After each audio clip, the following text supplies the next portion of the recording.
We're going to demonstrate double banjos with an old tune called Joe Old Clark.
Speak.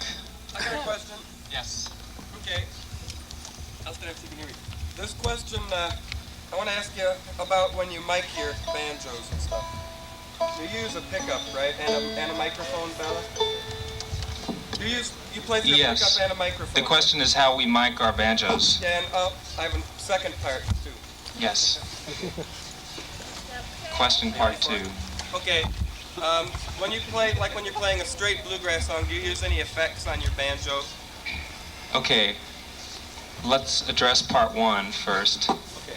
For me, I use a mic with a pickup and blend the two to get the sound that I get.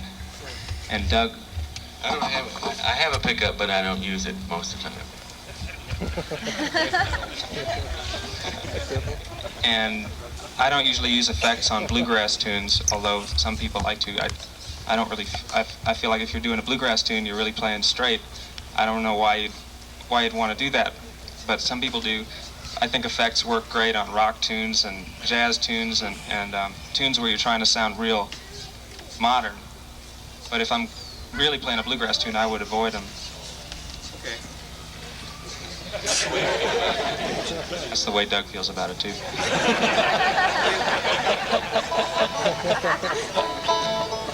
you talk a little bit about your banjos? I know Doug has almost always played march top banjos, and mainly you always play a flat top.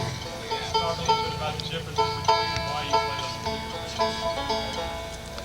Well, in my case, I always like the bright kind of sound. It's just a matter of taste, what you like, I suppose. But I always like the brighter sound. Of course, I like a flathead too. But how about you? I like a bright sound too, but I find I do a lot of stuff up the neck and single note type of stuff, and if you've got your banjo set up real bright down low, when you get up high it's going to be thin. So I set up my banjo so that I can play all the way up here and still have it sound rich. I can show you what I mean. Yeah.